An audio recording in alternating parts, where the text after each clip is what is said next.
Pop Culture Cafes Radio presents Classic Westerns.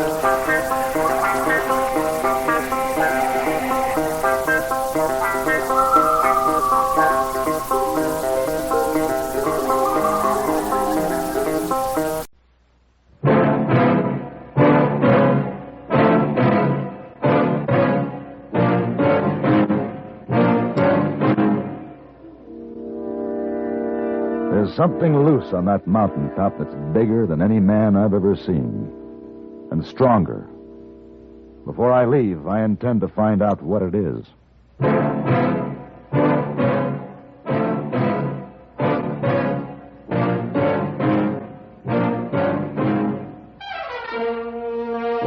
Have Gun.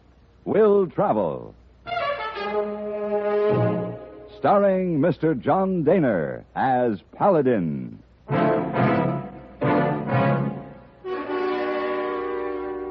San Francisco, 1875. The Carlton Hotel. Headquarters of the man called Paladin.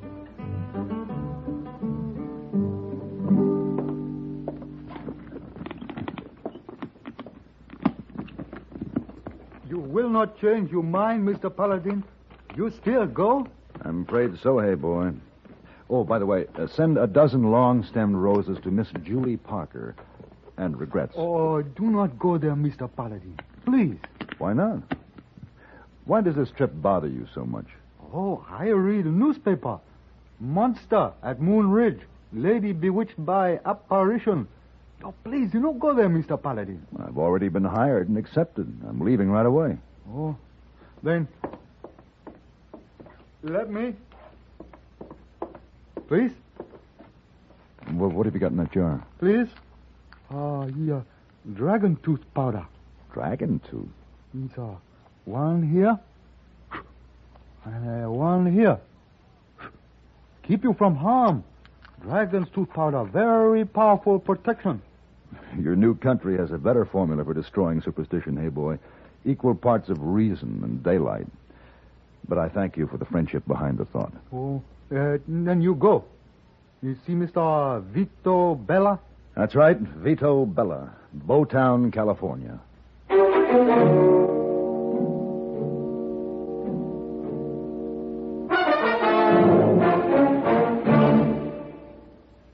Even if you've had embarrassing dandruff for years, you can get rid of it now in 3 minutes. That's all it takes with Fitch Dandruff Remover Shampoo. Yes, unsightly dandruff's gone in 3 minutes with Fitch, quickest, easiest of all leading shampoos. What's more, using Fitch regularly is guaranteed to keep embarrassing dandruff away. Just apply in the unique Fitch manner. Before you wet hair, rub in 1 minute. This way, Fitch shampoo penetrates right down to the scalp. Next, add water. Lather 1 minute to wash every trace of dandruff out of your hair. Then rinse 1 minute. All that loosened dandruff goes down the drain. In 3 minutes, with Fitch, 1 rubbing, 1 lathering, 1 rinsing, dandruff's gone. At the same time, gentle Fitch can leave your hair up to 35% brighter. To get rid of dandruff problems forever, brighten hair too. Use Fitch regularly. Get Fitch Dandruff Remover Shampoo today, only 59 cents.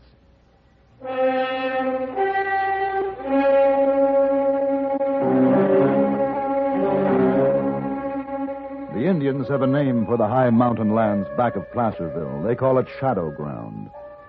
Indians have a way of seeing things in the shape of a piece of land that no white man can see, so they always bypass it. Like the thunder that boiled up against the peaks and rolled down canyons.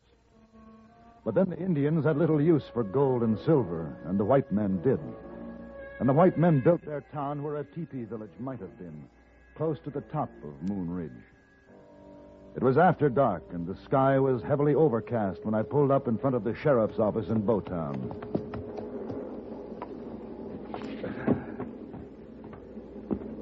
Hold it right there. What?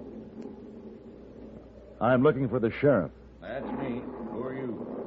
My name is Paladin.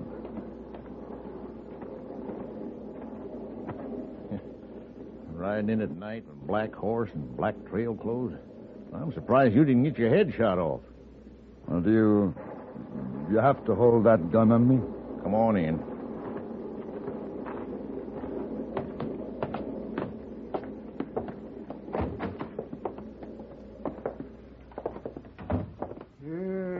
Who's he, Dan? He's a hobgoblin, ain't you heard? Oh, yeah, very smart. This is Jake Kelly, Mr. Paladin. He carries silver bullets in his gun.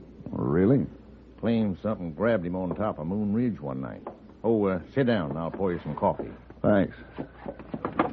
Where are you from, Mr. Paladin?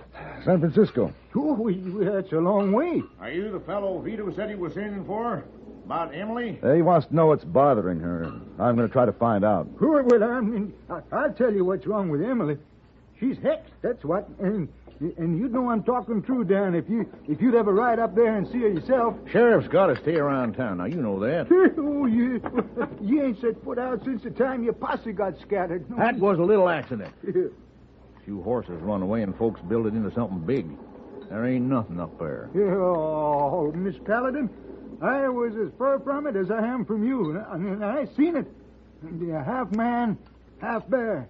Yeah, and footprints this long. Human at one end, claws at the other. Well, I guess I'll have to see them, too. Boy, don't believe me. All right. When you get to that Bella place, you ask Emily Bella what carried her off, Yeah, but no, don't ask Dan here. No, yeah. He's sheriff. And if he admitted there was something up there, he'd have to go on out after it. Get out of here, Jake. Now go on. Yeah. Crazy old coot. Sheriff, is there anything valuable up there? Minerals, grazing lands, any reason for someone to scare people away? No. Formation ain't right for gold or silver. Indians didn't want it. Said it was full of spirits. You know, a short time ago, I was feeling superior to a Chinese friend of mine when he sprinkled dust on my coat. I forgot that he came by his superstitions honestly, that he learned them from the cradle. I can't find the same excuse for you, Sheriff. Well, I ain't superstitious. Why the mistletoe above your door? Oh, that. Forgot it from Christmas, I guess. There's an old belief that it wards off evil spirits. All right, Paladin. The Bella place is north out of town. The last house on the way to Moon Ridge country.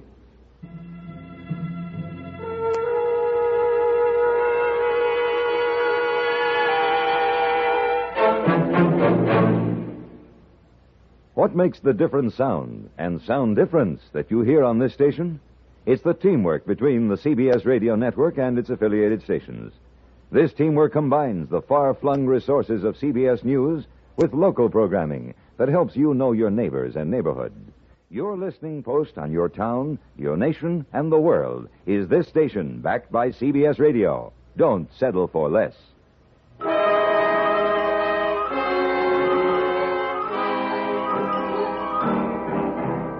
The Bella place was run down and listless, with a small light gleaming in the window, and the figure of a woman seated on the porch steps, a young woman, dark, plain, no shoes or stockings, long hair, and the most vacantly staring eyes I have ever seen.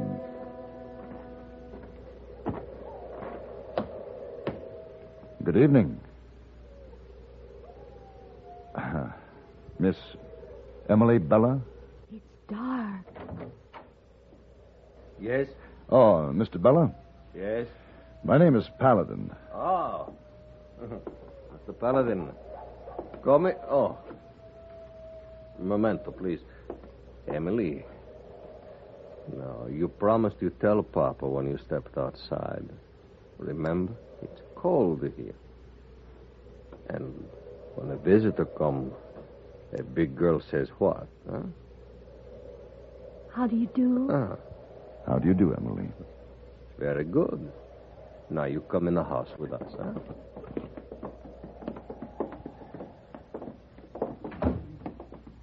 Emily, you can go to your room.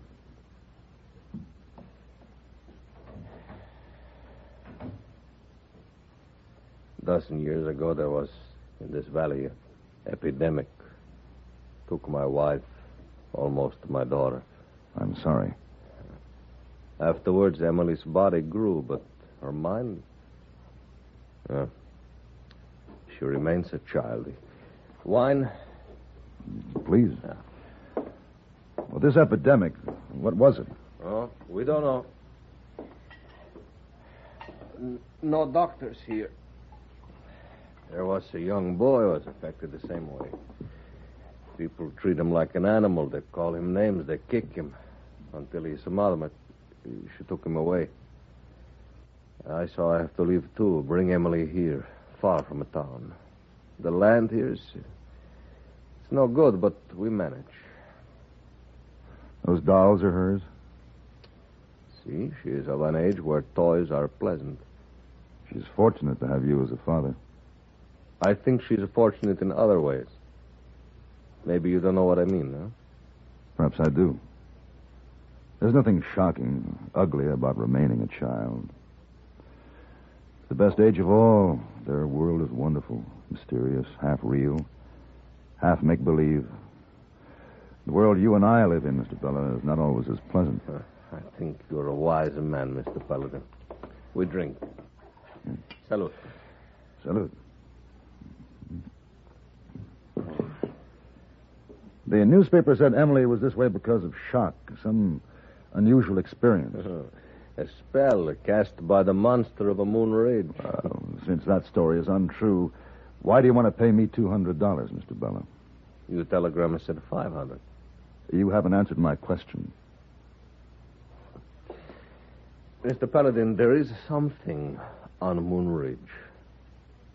It took Emily away from me for a week, and she wishes to go back to it. I don't want to lose my daughter. Go on. For that week, I search for her. I find her prints and other prints which I will not describe because... Half bear, half man? You have heard, huh? Now, she will not tell me, even her father, what kept her there. But she was not harmed. She wishes to return to this Yes. thing? Oh. Yes. She has tried twice to run away. Then I think it's time you let your daughter go back to Moon Ridge, Mr. Bella. What? The three of us will leave first thing in the morning.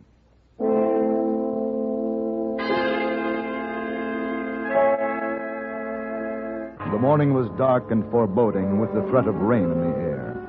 Low clouds hung over the peaks and in the valleys, twisting the trees into gnarled shapes and making the rocks grotesque and sudden to come upon.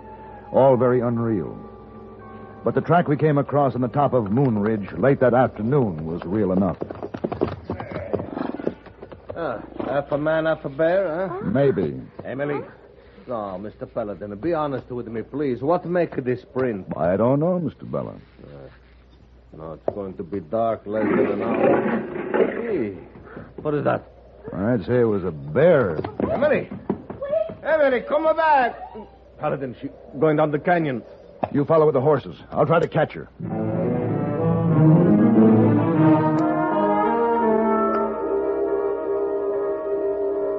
The canyon walls were steep and rocky, and it made the climb down them treacherous. By the time I was standing on the floor of the canyon, darkness was coming overhead. I walked toward what I thought might be the head of the canyon, only to find a wall of granite blocking my way. But no Emily. No sign of Bella. No way out. But something watching me. Something old, bent in tattered clothing, witch-like in the quick look I had, then gone suddenly. You come back here. All right. I know whoever you are. Listen to this carefully. I have a gun. I'm not going to be frightened away. Are you there? Can you hear me? Now, I warn you that I'm going to...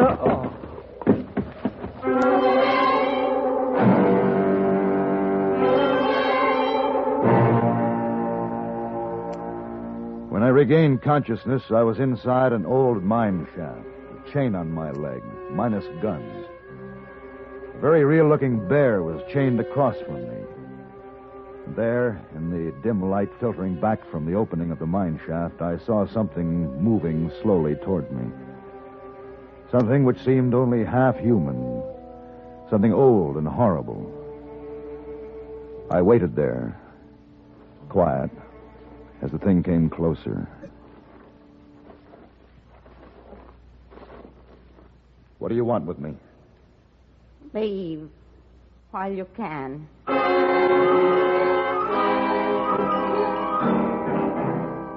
She had dropped a small sledgehammer before she turned and left. It took me the rest of the night to pound out the connecting pin so that I could remove the shackles from my leg. Outside it was morning, bright and clear.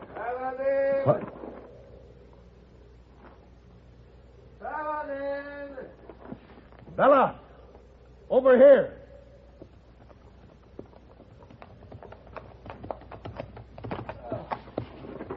Oh, I've been riding all night. You seen Emily? No. Here, I found your gun and a belt, Paladin. Oh, thank you very much. I didn't know what to do. I half expected to find your body. Now, let me ask you something. Bella, has anyone ever been hurt in Moon Ridge country here? Actually physically injured? No. Only frightened? Yes. I've been frightened, too, but I'm not hurt. Bella. I think I know where Emily is. Where? I would say up there. Huh? Beyond that cliff that backs the canyon. The cliff? Possibly a meadow behind there. Oh. The trail would be worse than in Sicily. That would frighten a bad rider. And with a little clever discouragement, even a good rider. Come on.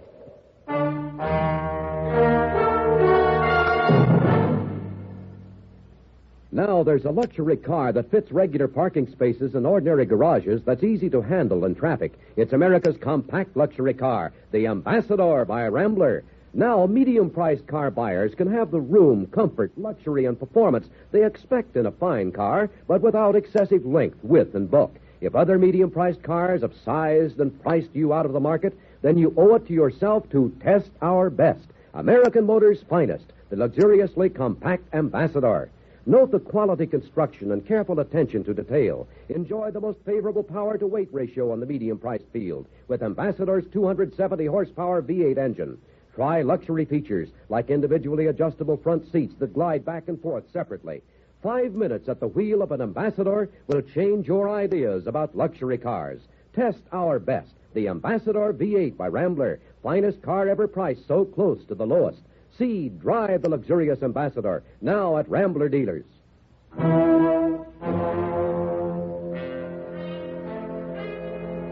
It was a steep trail, but a worthwhile one to follow because at the end of it, there was a meadow brilliant in the high sunlight, and there was a house with a fireplace and smoke coming from a chimney. Not very mysterious at all. Hey, someone living up here. Very comfortably, I'd say. Hey, Paladin, look there, across the meadow. Emily, my Emily. Wait. No, wait for what? She may be hurt. Does she sound like she's in trouble, Bella? Look, there's a boy with her. Ah. Do you recognize him? Maybe. It could be Maria's boy, the one I told you who was afflicted like Emily? Yes, the mother and son, the ones they ran out of town. I think it's time that we visit her, huh? There's no need. Maria? Yes, I watched you two climb the trail up there. You have no respect for witches. But I have a great deal of respect for a clever woman.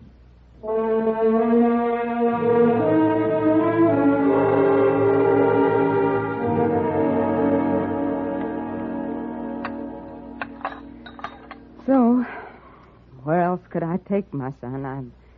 I had no money.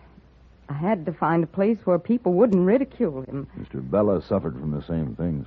Yes, and once we were old friends, Maria. You should have had faith in me. Well, I should have sent her away the first time she wandered up here, but it's just so good to see children happy together. The soil is good up here? Better than below. More sun and more water. Why talk of it? Why not? Because there's always a man somewhere who won't scare off, like this one. I'm sorry. Materialize an apparition on a broomstick in front of him, and he'll ask it to sweep the floor.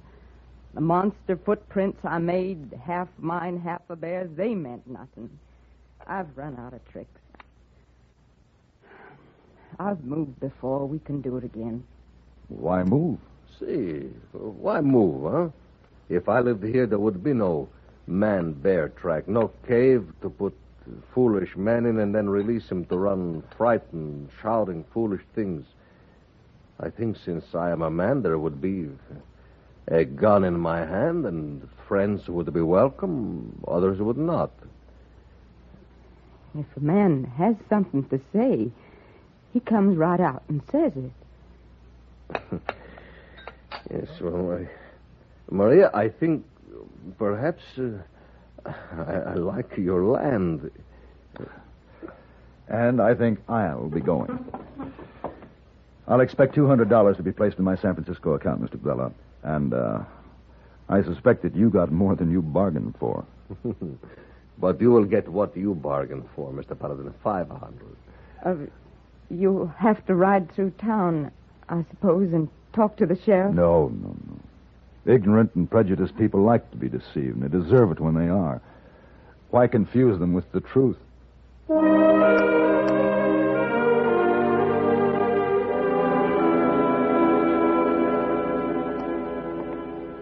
Oh, Mr. Paladin, you back safe all in one piece. I'm glad to be back, hey boy. Was it bad?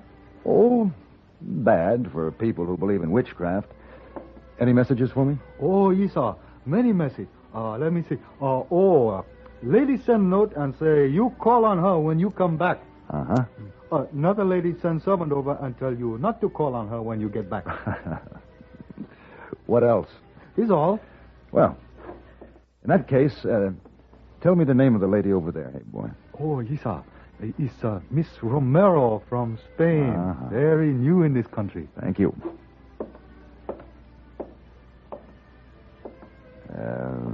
Miss Romero? Oh, why, yes. My name is Paladin. May I be of service to you? Service, senor? Si. It is the custom for a gentleman to offer his services to a lady in this land. Oh?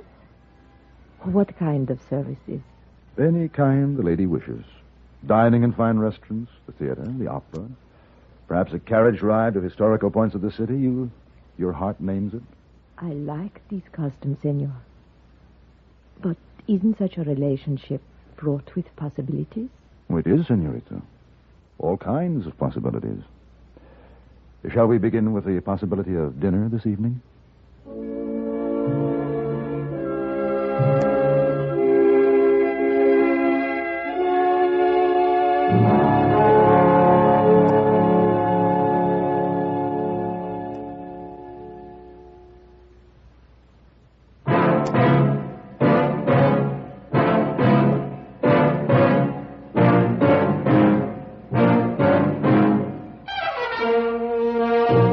Have Gun, Will Travel.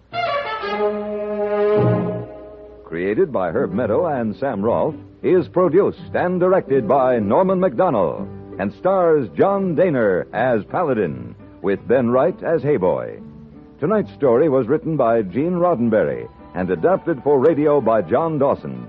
Featured in the cast were Lawrence Dobkin, Virginia Christine, Jess Kirkpatrick, and Gene Bates. Hugh Douglas speaking. Join us again next week for Have Gun, Will Travel.